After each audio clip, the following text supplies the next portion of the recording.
नमस्कार दोस्तों, एक बार फिर हम लोग बातचीत करने के लिए मैं धीरेन्द्र पुंडेर आपके साथ। बातचीत अब हम लोग दो अलग अलग तरीके से करने लगे। एक वो कहानियाँ जिनमें अपराध है, जिनमें पुराने किस्से हैं, जिसमें आतंक है, तमाम चीज़ें जो अपराध से जुड़ी हुई दुनिया, जिसको मैंने बहुत सालों की शुरुआत में उसी से कवर कर अपनी पत्रकारिता की शुरुआत की थी। और इसके साथ साथ हम लोग देश के राजनीतिक हालात और तमाम चीज़ों पर जो बड़ी घटनाएं हैं उन पर हम लोग आपके साथ बातचीत करते हैं, वो एक अलग सेगमेंट में है। तो चंबल की कहानी से हमने शुरुआत की थी। चंबल इसलिए क्योंकि देश में जो भी अपराध की कहानियाँ या जो भी दिलचस्पी रखता है इसमें, उसके लिए चंबल एक ऐसी दुनिया है जहाँ किस्से ही किस्से हैं, जिसके अंदर एक किस्से के अंदर दूसरा किस्सा, फिर तीसरा किस्सा, इस तरह घुसते हुए जाती हुई वो दुनिया आपको ऐसी जगह ले जाती है जहाँ आप सच और झूठ के बीच का अंतर करना तक भूल जाते हैं। यानी ऐसे किस्से जो कहानियाँ आपने पढ़ी, जो सुनी, कई बार आपको अखबारों के माध्यम से, कई बार टीवी की उन स्टोरीज़ के माध्यम से, लेकिन सबसे ज़्यादा मुंबईया फिल्मों के उस 70 mm के पर्दे पर दिखने वाले दौड़ते हुए घोड़ों की कहानियाँ और उनके किस्सों ने आपके जहन में पूरा एक अलग से चंबल का हिस्सा बनाया हुआ। इसीलिए चूँकि बातचीत ऐसे वक्त में बहुत सारी चीज़ें, खबरों पर हम लोग बात कर सकते हैं, लेकिन मैं चाहता हूँ कि थोड़ा अलग से और एक चंबल की दुनिया पर, हालांकि बहुत सारे लोग उसको नहीं देखते हैं, लेकिन फिर भी जो लोगों को, जिसको दिलचस्पी है, एक रिकॉर्ड के तौर पर मैं उसको, क्योंकि मेरे पास तमाम वो चीज़ें हैं जो अब मुझे लगता है कि आपको आसानी से नहीं मिलेंगी। आप उन सब चीज़ों को लाइब्रेरीज़ में भी नहीं खोज पाएंगे। कुछ इस तरह की किताबें जो मैं आपको दिखाऊंगा, वो जो मैंने उस दौरान इकट्ठे किए जब मैंने इन डाकुओं पर एक सीरीज़ की थी, उन पूरे चंबल पर एक सीरीज़ की थी। उस दौरान वो तमाम रिकॉर्ड्स, यानी मैं आपको उनकी फाइल हिस्ट्री भी दिखाऊंगा जो कभी 1959 1950 में लिखी गई, उन थानों में लिखी गई, और उन जहां अब वहां भी वो रिकॉर्ड नहीं ढूंढ पाते हैं। यानी जब आप पुलिस अधिकारियों से मिलते हैं तो वो रिकॉर्ड अब उनके पास भी नहीं है। बहुत सारे इतिहास के ऐसे पन्ने, किताबें, कुछ किताबें मैंने कल आपको दिखाई थी, मतलब जो अपने लास्ट वाले सेगमेंट में थे, कि किस तरह से इतिहास के पन्नों से होते हुए ये डाकू समस्या आती है। अब चूँकि बातचीत हम लोग कर रहे हैं तो मुझे लगा कि अभी थोड़ी सी इतिहास पर बातचीत करनी और ज़रूरी है, डाकुओं के इतिहास पर, चूँकि ये हमेशा असमंजस बना रहता है कि आखिर बागी और डाकू का अंतर क्या होता है। क्यों डाकू आज भी बागी कहलाना पसंद करते हैं? जब आप उनसे बात करते हैं तो वो डाकू जैसे ही सुनेंगे तो वो नाराज़ हो सकते हैं, या वो एकदम कहेगा कि नहीं, हम डाकू नहीं साहब, हम बागी हैं। और एक जो अक्सर हिंदी फिल्मों में बोला जाता है, वो डायलॉग उनको बहुत पसंद है कि सच कहना अगर बगावत है तो हम सच में बागी हैं। इसको आज भी चंबल के वो छोटे मोटे डकैत, जिनका काम छिनैती से लेकर किसी को छीन कर, किसी से जो गरीब मजदूर या तमाम लोगों से भी पैसा छीन लेना है, वो भी अपने आप को बागी कहलाना चाहते हैं। आखिर ये बागी है कहाँ? हालांकि हम लोग जब शुरुआत करते हैं इसको कि ये किस तरह से शुरू हुई कहानी, तो उसमें जो तंवर घार हमने आपको बताया कि किस तरह से तोमरों के उस राजा को वहाँ से दिल्ली से हटाया गया तो वो लोग यहाँ पहुँच गए। उसमें एक कहानी और है जो मैं आपको बताना चाहता हूँ, क्योंकि ये किस्सों की कहानियाँ, ये तमाम जो चीज़ें मैं आपको बता रहा हूँ, ये भी एक रिसर्च का हिस्सा है, जो चंबल पर की गई रिसर्च है, जो एक पुलिस अधिकारी ने की थी। उसी के से मैं उसमें कि किस तरह से जब वहाँ तक पहुँचे और आखिर उनसे छीनी क्यों तोमरों से दिल्ली। और ये किस्सा आपको, अगर आप चंबल में जाएंगे, जो तंवरघार है वहाँ आपको तमाम लोग सुनाएंगे जो बुजुर्ग हैं। मैं उसको सुना देता हूँ कि जब मुग़लों से पहले दिल्ली पर तोमरों का राज था, तो एक लोक कथा है कि तोमरों का राज्य इस पर हमेशा बना रहे, यानी दिल्ली तोमरों की होकर रह जाए, इस पर एक यज्ञ किया गया। तोमरों के उस राजा ने यज्ञ कराया, और यज्ञ कराने के बाद चूँकि यज्ञ के आखिर में यज्ञ हुआ उसी जगह पर जहाँ आज कुतुब मीनार है। ये कहा जाता है कि वो यज्ञ, चूँकि वो पहले वेदशाला, वो इलाका पूरा का पूरा जो कुतुब मीनार जिसको कहा जाता है, वो पूरा इलाका वेदशालाओं का इलाका था। और वहाँ वारामीर की वेदशालाओं के बारे में ये कहा जाता है कि वहाँ जो वेदशालाएं स्थापित थी, और जो हिंदू मंदिर थे वो मंदिर तो आपको आज भी दिख दे जाते हैं। जब आप उसके अंदर जाते हैं कुतुब मीनार के, तो टूटी हुई मूर्तियाँ उनमें मस्जिद के और उसके प्रांगण में आपको आराम से दिखती हैं। लेकिन उसमें जो बात आज हम लोग उस इतिहास पर नहीं कर रहे हैं, उन पर भी हम लोग बातचीत करेंगे कभी। लेकिन ठीक जो तोमरा का राज्य बना रहे तो वहाँ यज्ञ कराया गया। यज्ञ के अंत में एक विशाल कील गाड़ने के लिए कहा गया कि इसको ठीक इतना गहराई तक ले जाना। ये बहुत विशाल कील थी, जिसको कि ये कील जब गड़ जाएगी तो ये सीधा जो शेष नाग है उनके सर पर जाकर फन में, जो उनका फन है उन पर फन को बींध देगी, और जब तक ये वहाँ रहेगी तब तक तोमरों को की दिल्ली कोई नहीं छीन सकता। राजा ने उसको बींध दिया, लेकिन राजा ने उसको गाड़ दिया, लेकिन गाड़ने के बाद उसको लगा कि पता नहीं उनके फन तक पहुँची या नहीं, और उसने उस कील को कहा कि इसको वापस उखाड़ना है। पंडितों ने समझाया लेकिन वो नहीं माना, और आखिरकार वो कील निकाल कर देखी गई तो देखा कि उस पर खून लगा हुआ है। इस पर अब उन्होंने कहा कि अरे ये तो वहाँ तक पहुँच गई थी, दोबारा गाड़ो। तो उन्होंने कहा कि शायद अब ये उतनी ताकत के साथ गड़ नहीं पाएगी, और पछताते हुए राजा ने उसको फिर भी गाड़ा, लेकिन वो ढीली तरीके से रह गई, जिसके कारण कारज सफल नहीं हुआ। इसीलिए कहते हैं दिल्ली तोमरों से छिन गई। और कहावत क्या है जिसके लिए मैं आपको ये बता रहा था, किल्ली की ढिल्ली भई तोमर भय मदहीन, यानी जो तोमर थे उनकी किल्ली जो है ढीली हो गई है, और वो मद यानी शक्ति उनसे छीन ली गई। वो यहाँ फिर पहुँच गए, और उसके बाद यहाँ तोमर, चौहान, भदौरिया, सिकरवार, कुशवाहा, ये तमाम जो राजपूतों की अलग अलग जातियाँ थी वो तमाम यहाँ पहुँचकर शुरुआत हो गई। आखिर क्यों ये अलग अलग कहा जाता है? बागी और डकैत की मैंने बातचीत की, तो मैं आपको पहले वो बता देना चाहता हूँ। लेकिन पहला बागी कौन था? डाकुओं पर हम लोगों ने बात की, लेकिन बागी कौन था जिसने बगावत को? तो मैं इतिहास के अलग अलग पन्नों से लेकर इसमें बताना चाहता हूँ कि चंबल के बीहड़ों के डकैतों का प्रथम उल्लेख अकबरनामा में है। अकबरनामा में इसमें क्या, ओरछा के राजकुमार, जो ओरछा के राजा थे मधुकर शाह, उनकी व्यक्तिगत धार्मिक आस्थाएं जो हैं अकबर को कभी बर्दाश्त नहीं हुई, लिहाजा उसने ओरछा पर कई बार चढ़ाइयाँ की, और राजा तो नहीं दबा, लेकिन मधुकर शाह के जो बेटे थे बीर सिंह ने पवाया, लश्कर, भांडेर, तोमरगढ़ जिसे तंवरघार कहते हैं पर कब्जा किया, और धौलपुर, ग्वालियर, उज्जैन जो मार्ग जो बहुत अहम मैंने बताया था ये मार्ग था, उसको बंद कर दिया। इससे जो है अकबर बहुत नाराज़ हुआ, और उसने कहा कि अबुल फजल के नेतृत्व में पूरी सेना भेजी अकबरनामा लिखने वाले की, जाओ और उसको वीर सिंह पर छापामारी शुरू करो। अब अब्दुल रहीम खान खाना के हस्तक्षेप के बदले फिर वीर सिंह ने मुग़लों से सुलह कर ली। मुग़ल खिदमत के लिए वो लोग दक्षिण की ओर चले गए, लेकिन नर्मदा उतरने से पहले ही वो वापस आए और फिर अकबर से युद्ध लड़ा। अकबर के जो बेटा सलीम था, जो बड़ा बेटा था, जो बाद में जहांगीर के नाम से गद्दी पर बैठा, और आपने अगर पुरानी पिक्चर देखी होंगी तो देखा होगा किस तरह से अकबर के साथ उसका युद्ध हुआ सत्ता को लेकर। वो खुद उसके खिलाफ बगावत उसने की थी, अकबर उसको नहीं चाहता था। सलीम आगरा से भागा, प्रयाग में ठहरा, और यहीं वीर सिंह से सलीम की मुलाकात हुई। सलीम ने वीर सिंह को सम्मान दिया और अपने पक्ष में कर लिया। महाराजा ने भी भावी उन्नति के लिए उसके साथ मिलना पसंद किया। अब उसी समय उसने अबुल फजल को मारने का वचन लिया। उसका कहना, सलीम का मानना, ये जहांगीर का ये मानना था कि अबुल फजल उसके पिता के कान भरता है उसके खिलाफ। तो लिहाजा उसने कहा, जब सलीम को परास्त कर राज्य विद्रोह समाप्त करने के लिए अकबर ने अबुल फजल को दक्षिण से बुला भेजा। प्रयाग से लौटकर वीर सिंह को अबुल फजल के नरवर पहुंचने का हाल मालूम हुआ। नरवर वही जो शिवपुरी के इलाके में आपको अलग अलग जगह ये तमाम हिस्सा नरवर, भिंडी और इस तमाम हिस्से में है, तो वहाँ पहुँचा। अबुल फजल ने आंतरी के पास परछाए गाँव में डेरा डाल दिया। वीर सिंह ने कूच करते वक्त अबुल फजल को घेर लिया, और घमासान युद्ध के बाद अबुल फजल मर गया और उसका सर काट के शहजादे सलीम के पास इलाहाबाद, प्रयाग भेज दिया गया। सलीम ने वीर सिंह का राज तिलक करने के लिए ब्राह्मण भेजा, साथ में रत्न जड़ित तलवार, छत्र, डंगर, निशान भेजे। अकबर ने हालांकि इस घटना के बाद वीर सिंह को पकड़ने के लिए कई सेनापतियों को भेजा, लेकिन असफल रहा, और 1662 में जब सलीम मुग़ल सम्राट हुआ तो उसने वीर सिंह को बुंदेलखंड का राज्य दिया गया। उसने अबुल फजल ने वीर सिंह को लुटेरा लिखा, डाकू लिखा, जबकि वास्तव में वह राज विद्रोही था। अंत में यही लुटेरा बुंदेलखंड का राजा भी स्वीकृत हुआ। इस तरह चंबल के इतिहास में वीर सिंह बुंदेला प्रथम बागी के रूप में प्रतिष्ठित हुआ। दिल्ली का तख्तोताज जयचंदों की प्रतिक्रिया स्वरूप जब खो दिया, अफ़गानी, खिलजी, तुर्की मुग़लों ने जब पूरे देश को भ्रष्ट करना शुरू किया, तो कितने ही स्वराज्य जो है श्रीविहीन हो गए। और लेकिन इन आक्रांताओं के विरुद्ध बगावत की जो लड़ाई, उसमें चौहान, परिहार, जाट, तोमर, गुजर व सिकरहारों ने इन इलाकों में मोर्चा संभाला।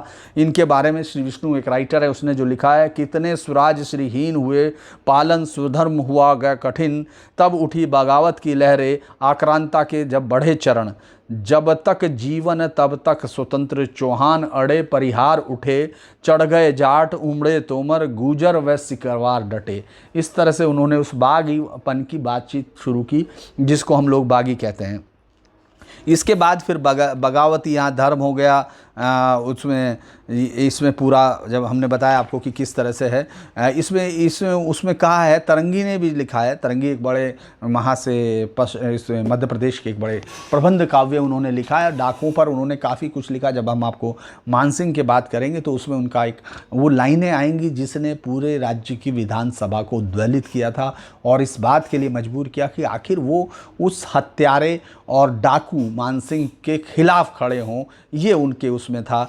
और तो उन्होंने, तरंगी ने लिखा, दक्षिण से उत्तर चला जब बेग पाकर अकबर का परवाना, लांघी रेवा आया मालवा जब बढ़ा आगरा को दाना, बोला मालव का सरसूबा, ज्ञानी विज्ञानी धर्म क्षेत्र, उज्जैन आगरा मार्ग बढ़े, कपटी जन दहेज डकैत। ये सब चीज़ें हैं। और अब उसके बाद अकबर की मौत के बाद सलीम सिंहासन पर बैठा, जहांगीर के नाम से फेमस हुआ, दरबार में वो भरे सम्मान पूर्वक वीर सिंह से मिला। इस तरह से जो डकैत राजा बना और डकैत और बागी का अंतर जो स्पष्ट किया, जिस पर हम बात, उसको इस तरह लिखा गया है। ओ चंबल तेरे काल खेत तेरे बल पोरुष के विजैत, राजा युग को स्वीकार हुआ चंबल तक जो कहलाया डकैत, उस दिन से ही बेहड़ चंबल इतिहास में हो गए ज्ञात, जिस दिन से वीर बुंदेला ने सर अबुल फजल का लिया काट। जिस तरह अलग है स्वर्ग नर्ग बागी डकैत में यही फर्क, होते डकैत लोभी मानव बागी होते सिद्धांत युग। बागी भी थे शिवराज बली औरंग के लिए लुटेरा था, पीड़ित जनता को बाल अरुण मुगलों के लिए अंधेरा था, सिद्धांत अटल दृढ़ता त्यागी, जो हो स्वदेश पथ के वैरागी, जो मुक्ति मार्ग का हो त्राता युग पूजित वह सच्चा बागी। शिवराज सूर राणा प्रताप चंपत राया प्रण छत्रसाल, झांसी रानी नाना साहिब युग बंदित जय बागी अकाल। बागी सुभाष जय लोकमान्य आजाद भगत सिंह शौर्य धाम, जय धर्म बगावत के सृष्टा दृष्टा गांधी ओ पुण्य धाम, जिनका मर कर संदेश अमर जन जन पूजित युग पुण्य हेतु, जो आत्मस्वार्थ छल बल कपट युक्त वे दस्यु लुटेरे ते हैं डकैत।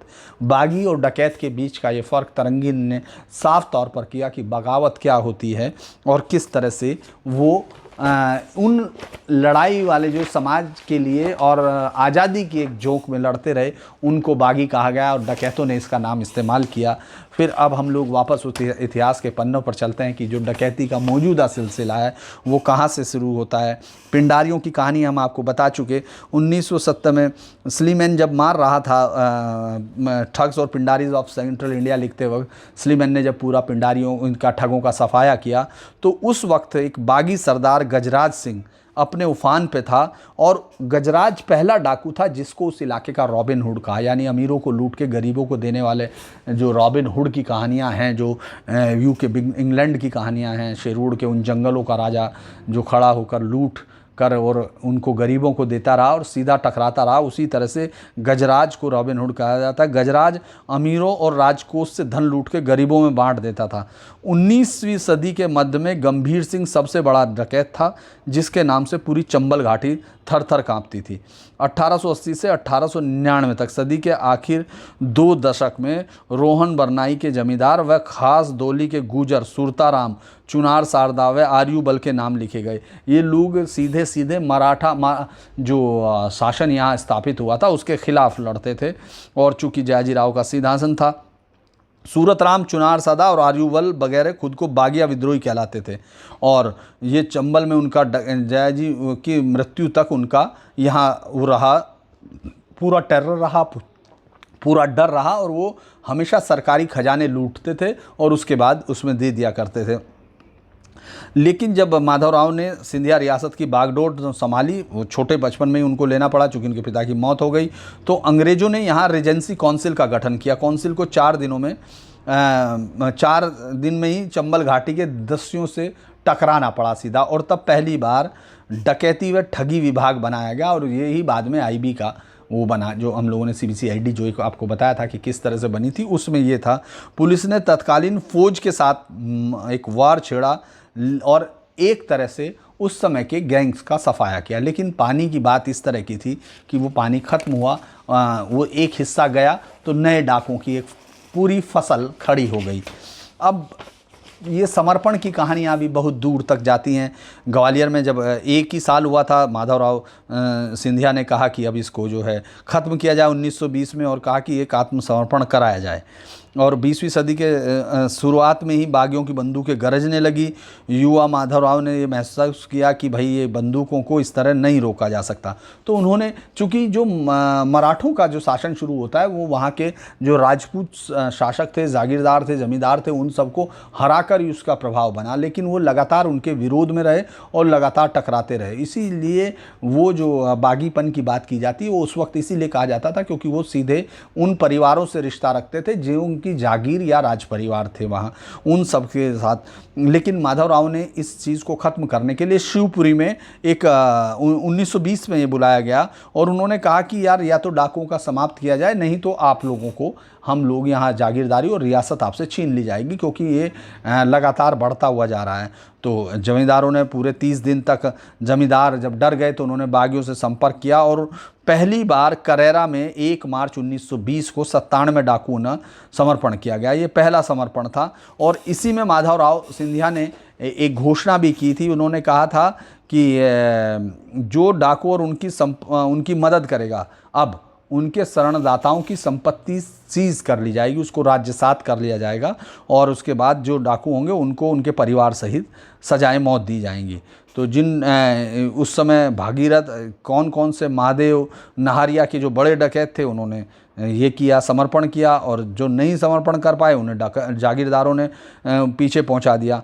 और ये जो है थोड़े दिन तक ये शांति आपको चंबल में दिखाई दी, लेकिन कुछ ही साल में नरवर कि गज्जा खलक सिंह की गिरोहबंदी फिर हो गई और धीरे धीरे 1920 से पहले के हालात बंद हो गए। इसी बीच में एक और कहानी बड़ी दिलचस्प है। कौंथर का एक कुआं, यानी कौंथर एक जगह है ग्वालियर में, उसमें कहा जाता है कि कौंथर का एक कुआं है जिसमें चंबल घाटी का एक कुआं था जिसमें पानी पीने वाला हिंसक हो जाता है। पोरसा थाना आता है, अगर आप अभी चंबल में जाएंगे तो उसका एक गांव है कौंथर कला, जिसे बड़ी कौंथर या कहा जाता है। ये कुंवारी नदी के किनारे बसा हुआ गांव है। 19वीं सदी से लेकर 20वीं सदी के लगभग पूरे 100 साल तक यहाँ के कितने लोग बागी बने, तब पता नहीं ये बात कैसे निकली कि कौंथर के कुएं का पानी जो है ये जो है बगावत भर देता है। और कहते हैं कि तत्कालीन महाराज माधवराव सिंधिया ने जब ये सुनी की वदंती तो वो खुद वहाँ पहुँचे और उन्होंने जब वो पानी पिया तो उन्होंने बाद में लिखा कि उनके अंदर उग्रता महसूस हुई, उनको खुद लगा और उन्होंने पत्थर और मिट्टी से भरवा के बंद कर दिया गया। कौंथर गांव के लोगों को वहाँ से हटाया गया, बीहड़ से ऊपर 12 पुरों में बसाया गया और गांव को महाराज ने तोपों से ध्वस्त करा दिया। कोई नहीं जानता कि उस कौंथर के कुएं के पानी में ऐसा क्या था, लेकिन उस कुएं की वजह से उस गांव को मिट्टी में मिला दिया गया और वहाँ के लोगों को अलग अलग गांवों में बसा दिया गया। ये इस तरह की कहानियाँ, क्या आपने इससे पहले कभी सोचा है कि किसी गांव को उसके कुएं की वजह से उजाड़ दिया गया? इस तरह की कहानियों का चंबल का जो खजाना है वो अलग है। लेकिन अब उन डाकुओं की कहानी आती है जिन्होंने पूरे चंबल को रिकॉर्ड में रखा गया। 1920 के बाद मैंने बताया कि किस तरह से वहाँ चंबल में डाकुओं का समर्पण हुआ, कुछ दिन तक शांति रही, लेकिन फिर जो नए डाकू बनने लगे, तांतिया, डोंगर बटरी के गिरोह ने आतंक बरपाना शुरू कर दिया। डोंगर बटरी का दुस्साहस का अंदाज़ा इसी से लगाया जा सकता है कि अंग्रेज इंस्पेक्टर जनरल को भी बंधक बना लिया था, जबकि उस इलाके में जब ये हो रहा था उस वक्त पुलिस बल को टोपीदार बंदूकें जो होती थी, जिनकी मार बहुत कम होती थी, उनकी बजाय 303 का नया जो है राइफलों से सुसज्जित किया गया था। और ये जब इस डोंगर बटरी के गैंग का जो पूरा का पूरा जो आतंक था वो लगातार 10 साल तक लगातार चलता रहा। इस पूरे गैंग ने बहुत सारी वारदातें इस तरह की जिनको इतिहास में और पुलिस जिनकी नाम सुनकर कांप जाया करती थी। जब इसमें उत्तर प्रदेश के अधिकारियों को भी बुलाया गया, इसमें FS यंग, ये नाम आपको बाद में भी सुनाई देगा जब कभी मैं सुल्ताना डाकू की कहानी बताऊंगा। ये जो सुल्ताना बिजनौर का था जिसको सज़ा दी गई थी, लेकिन उसके बेटे को पढ़ाया गया था और उसके लिए फ्रेडरिक यंग को जब स्कॉटलैंड से स्पेशली बुलाया गया था उसको पकड़ने के लिए, तो उस पर वो बहुत ही बहुत ही रोचक कहानी है वो, उस समय बताएंगे। इस समय उसको बुलाया गया, लेकिन इस दौर में कुख्यात तांतिया, डोंगर सिंह, बटरी सिंह, श्यामुल्लाह व बलवंत सिंह के गिरोह उठा चुके थे। 1927-28 के ग्वालियर गजट में इस बात में कहा गया है कि पुलिस को कैसे सिस्टम को तेज़ करना चाहिए, और तब वाटरफील्ड को ग्वालियर राज्य का इंस्पेक्टर जनरल नियुक्त किया गया, इंस्पेक्टर जनरल ऑफ पुलिस नियुक्त किया गया। पहले तो उसने ये सब नई नई बंदूकें लगवाई, जो मैंने बताया आपको कि 303 की राइफल्स हुई, और खुद ये अंग्रेज़ अफसर रात दिन खुद उन जो बीहड़ों की भर के कहा जाता है, जो मैंने आपको कहा घार और जो तमाम चीज़ें घार जो उसमें होती हैं उनको भर के कहा जाता है, उनमें खाक छानता रहा। और अक्टूबर 1929 में वाटरफील्ड ने दस्यु सरगना तांतिया की घेराबंदी गांव रूहर में की। 3 दिन तक गांव में दबिश देती गए। इसमें पुलिस को 8 आदमी हाथ लगे और 26 अक्टूबर 1929 को एक मुठभेड़ में तांतिया दबोच लिया गया, और उसके 2 जो सहयोगी जो सबसे खूंखार और वो थे फूल सिंह व भीका को पुलिस ने उस मुठभेड़ में वो कर दिया। अब ये तांतिया के गिरोह के सफाए के बाद सबसे बड़ा जो चैलेंज था वो था डोंगर और बटरी। अब डोंगर और बटरी के गिरोह पर दबाव बनाना बहुत ज़बरदस्त मुश्किल का काम था, क्योंकि मुरैना का जो गांव थाना चीनी गांव नंद गांगोली के रहने वाले थे डोंगर और बटरी सिंह, जो मुरैना में अगर आप जाएंगे तो आज भी उनके गांव में आप जाते हैं तो वो बीहड़ के अंदर का बसा हुआ गांव, जब आप घुसते हैं तो गाड़ी आपकी उस रास्ते से होके जाती है, तब आपको ये फील होता है कि हाँ, आज से लगभग 100 साल पहले यहाँ का माहौल क्या रहा होगा। लगभग 100 ही साल पुरानी बात हो गई जिस समय की हम बात कर रहे हैं, लगभग 98 ईयर पहले। तो ये डोंगर सिंह और बटरी सिंह सीकरवार सगे भाई थे, और इन लोगों ने चंबल में जो अपहरण होते हैं, इससे पहले चंबल में डाकू सिर्फ डाका डालते थे, यानी लूट और पाट करते थे, उसमें बहुत बार हमले होते थे, उसमें बहुत सारे लोग मारे जाते थे, और चूंकि हर बार हथियार दूसरे पास भी होते थे तो कई डकैतों का उसमें सफाया हो जाता था उस आक्रमण में। तो लेकिन डोंगर और बटरी ये पहले लोग थे जिन्होंने चंबल में अपहरण करने की शुरुआत की। ये पकड़ लेते थे, इससे पहले डकैत सिर्फ डकैती डालते थे। डोंगर बटरी का जो सबसे बड़ा दुस्साहसिक कारनामा है जो इतिहास की किताबों में है कि उन्होंने अंग्रेज आईजी वाटरफील्ड, यानी जिसको पूरा कमान का मुखिया बना के लाया गया था, जो रात दिन अपनी पुलिस फोर्स के साथ उन चंबल के बीहड़ों में खाक छानता था डाकुओं की तलाश में, इन दोनों भाइयों ने उसी को बंधक बना लिया, उसी को अपहरण कर लिया। ये वाटरफील्ड अपने दस्ते के साथ जंगल में गश्त था। व जीगनी व खैरा मेवदा गांव के बीच भीषण जंगल में वहाँ उनके साथ मुठभेड़ में इस दोनों भाइयों ने उसको वाटरफील्ड को बंधक बना लिया गया। वाटरफील्ड को 3 दिन तक बंधक बनाए रखा। उस समय तक पूरे राज्य में, पूरा तमाम देश के अंदर ये हलचल थी कि किस तरह से इंस्पेक्टर जनरल को डाकुओं ने बंधक बना लिया। और डोंगर बटरी की मांग क्या थी? डोंगर बटरी ने कहा कि उनके परिवार की महिलाओं व बुजुर्गों को, जिनको थाने में बैठा रखा है, चूँकि उनके परिवार को पहले से पकड़ के रखा गया था ताकि ये प्रेशर बने डोंगर बटरी समर्पण करें या उनके बारे में सूचना आ सके, लिहाजा डोंगर बटरी ने इसी के बदले में उन्होंने आईजी वाटरफील्ड को पकड़ लिया और उन्होंने कहा कि जब तक हमारे परिवार के लोगों को नहीं छोड़ा जाएगा, जब तक हम इसको नहीं छोड़ेंगे। हालांकि तब तक उसको नुकसान नहीं पहुंचाया गया कुछ भी, और आखिर में सरकार को झुकना पड़ा। डोंगर और बटरी के परिवार के बुजुर्गों और उनकी महिलाओं को थाने से रिहा किया गया, छोड़ा गया। तब बदले में उन्होंने बिना नुकसान पहुंचाए वाटरफील्ड को छोड़ दिया। ये अलग बात है कि बाद में उनका सफाया उसी की यूनिट से हुआ। करीब 10 साल तक डोंगर बटरी का गिरोह चंबल की घाटियों में बरपा रहा, कहर बरपाता रहा, लेकिन अंततः 10 जनवरी 1940 का वह दिन भी आया जब काबिल पुलिस अफसर VS धारकर की अगुवाई में पुलिस ने इस गिरोह को मौत की नींद सुला दिया। श्याम दुल्ला बलवंत, जिनके मैंने नाम दिए थे, वो पहले ही पकड़े गए या मार दिए गए। और ये उस बागी की बात थी जबकि पूरे चंबल में एक नई दुनिया शुरू होने वाली थी, जिसने पूरे इतिहास को चंबल के एकदम बदल कर रख दिया, यानी डाकू मानसिंह की आहट होने वाली थी। इस डोंगर बटरी की इस पूरी कहानी में कई सारी चीज़ें आपको उस समय नहीं लगेंगी, जैसे अपहरण की शुरुआत हुई, किस तरह से धारकर जो है नए वो आए।